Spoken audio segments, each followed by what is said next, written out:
Is Russia under EU sanctions? Well, as we know that the European Union imposed sanctions against Russia in response to the Russian invasion of Ukraine, but the loopholes raise doubts whether these are working or not. In this video, we will explain how Russia rejected the sanctions, which countries supported Russia, and how does this affect Russia and the European Union? Stay with us to know more. Since the start of Russia's full-scale invasion of Ukraine on 24 February 2022, the EU has imposed massive and unprecedented sanctions against Russia. These sanctions come on top of the measures already imposed on Russia since 2014 following the annexation of Crimea and the lack of implementation of the Minsk agreements. The sanctions include targeted restrictive measures, individual sanctions, economic sanctions, diplomatic measures, and visa measures. The economic sanctions are intended to impose severe consequences on Russia for its actions, while also effectively preventing Russia from continuing its assault. Individual sanctions target individuals who support, finance, or carry out actions that undermine Ukraine's territorial integrity, sovereignty, and independence, as well as those who gain from such actions. Let's figure out about the sanctions set by EU, which includes travel bans applicable to almost 1,800 individuals and entities, including Russian officials, elites, and propagandists, including Russian President Vladimir Putin, commanders of the Wagner Group, as well as associated entities, measures blocking access to Russia's central bank reserve holdings, 300 billion. A ban on transactions with certain Russian state-owned military-industrial enterprises and disconnection of 10 leading Russian financial institutions, including Russia's largest bank. Prohibition on exports to Russia, including transit, of dual-use goods, technology, drone engines, arms, civilian firearms, ammunition, military vehicles, and paramilitary equipment. A ban on certain exports in the aviation, maritime, and technology sectors. Closure of EU airspace, seaports, and roads to Russian aircraft, vessels, and transport. Suspension of the broadcasting activities of several Russian state-owned media outlets. A ban on imports from Russia of coal and of crude oil and petroleum products, phased in with limited exceptions. A price cap on Russian crude oil and petroleum products exported to third countries, and a ban on the provision of maritime transport, insurance, and other assistance services for the cap, G7 oil price cap. A prohibition on exports to Russia of goods and technologies in the oil refining sector, and prohibiting new investments in the Russian energy and mining sector. The application of restrictions on Russian nationals holding any position on the governing bodies of EU critical infrastructures and entities. Circumvention by third country operators. The EU stands firmly with Ukraine and its people, and will continue to strongly support Ukraine's economy, society, armed forces, and future reconstruction. EU sanctions are at the core of the EU's response to Russia's unjustified military aggression against Ukraine, as they degrade Russia's military and technological capability, cut the country from the most developed global markets, deprive the Kremlin from the revenues it is financing the war with, and impose ever higher costs on Russia's economy. In this respect, sanctions contribute to fulfilling the EU's key objective, which is to continue to work for a just and lasting peace, not another frozen conflict. Their effects grow over time as the sanctions erode Russia's industrial and tech base. The EU also continues to ensure that its sanctions do not impact energy and agri-food exports from Russia to third countries. As guardian of the EU treaties, the European Commission monitors the enforcement of EU sanctions by EU member states. The chief prosecutor of the International Criminal Court said last March that Russia had transferred at least hundreds of children from orphanages and care homes in occupied regions of Ukraine, and many have been given up for adoption. The ICC indicted officials, including President Vladimir Putin, for abducting Ukrainian children, which it called a war crime. Moscow denies any crime and says it has taken in children from the war zone to protect them. Ukraine says Russia has removed more than 4,000 children.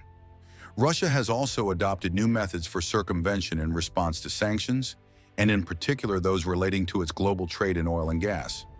Russia has been exploiting international procurement networks and has made extensive use of a growing shadow fleet of tankers to transport sanctioned Russian crude oil around the globe and/or circumvent the oil price cap instituted by the G7. So as the sanctions regime against Russia has evolved, The focus of effort by the G7 countries and the EU has increasingly been on preventing sanctions evasion and closing any remaining loopholes in the existing regime. Countries in the Middle East and Central Asia with strong links to Russia, who have generally adopted a neutral stance toward the conflict in Ukraine and do not support unilateral sanctions, have increasingly attracted Western attention as bilateral trade with Russia has risen dramatically, particularly in components in dual-use goods and technologies. Sanctions and export controls against Russia do not derive from any UN Security Council resolution, but are being unilaterally implemented by a coalition led primarily by the G7, the US, UK, Canada, Japan, Italy, France, and Germany, and the EU, that includes more than 30 countries around the globe and who represent more than 50% of the global economy. There are, however, several countries, including China, India, Iran, the United Arab Emirates, Israel, and Saudi Arabia, who do not support unilateral sanctions against Russia. Turkey, which is a NATO member state, and Serbia, which is an EU candidate country, have also refused to implement sanctions. The EU is humiliated by the countries that are supporting Russia, just like India. India maintains a nuanced diplomatic stance amid the Russia-Ukraine conflict, balancing historical ties with Russia against Western expectations. Despite global pressures and the imposition of sanctions on Russia, India has continued its strategic partnership with Russia, especially in oil imports and military collaboration. India is navigating a complex web of diplomatic relationships, advocating for a peaceful resolution that is acceptable to both Ukraine and Russia. The thing to discuss is how many countries are supporting Russia. So far, secondary sanctions have not been imposed on countries, such as India, that have continued to trade with Russia. However, the US sanctions have been in place for several years, many derived from UN sanctions measures in place since 2006, and which all UN member states, including Russia, are obliged to observe. Since early 2023, however, sanctions have been imposed on North Korea for providing ammunition and ballistic missiles to Russia for use in Ukraine. Just like Korea, companies based in China and Hong Kong have increasingly been targeted by the US, the EU, and UK for their direct support to Russia's military and industrial complex, or in helping Russia evade sanctions. As we know that Iran also provides some military support to Russia, Iran must face some opposition or restrictions from the EU.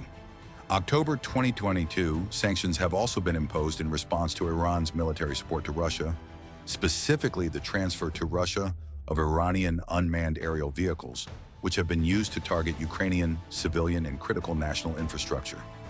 The US has imposed more wide-ranging sanctions designations than the UK or EU, targeting not just Iranian state actors and individuals, but international procurement, financial and transport networks supporting Iran's UAV and missile programs. Now let's know what effect these sanctions have on Russia.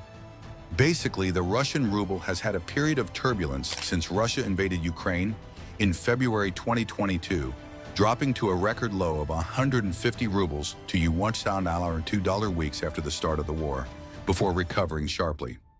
The recovery was due to strict capital controls imposed by the Russian central bank, which limited the flow of money out of the country, but also to the increase in oil and gas prices, which raised export revenues. However, the sanctions introduced by the West and the resulting collapse in export revenues, as well as increasing military expenditures, have led to a steady weakening of the ruble. This accelerated after the aborted Wagner uprising in June 2023, caused Russians to move money into foreign accounts. In the January-August 2023 period, the currency weakened by 26%, reaching an exchange rate of Rub 100 to $1. As a result, the Bank of Russia said it would stop conducting the Finance Ministry's foreign exchange purchases, as prescribed by Russia's budget rule, in order to reduce market volatility. Western sanctions against Russia have fallen short due to inconsistent implementation and Moscow's ability to find alternative supply lines. The main question is, can Europe survive without Russia? It's because Europe has rapidly distanced itself from Russia's energy commodities. The European Union first placed an embargo on the import of crude oil from Russia, followed by an embargo on oil products, including petrol and diesel. The main conclusion is that the EU could not go through the next winter without Russian gas. But still, if EU want to keep sanctions on Russia, then Europe would have to overcome severe technical and regulatory challenges and also slash its annual demand for natural resources by 10–15%, as no amount of non-Russian imports would be enough to sufficiently refill storages. If you found it informative, kindly subscribe to my channel and press the bell icon. Thanks for watching.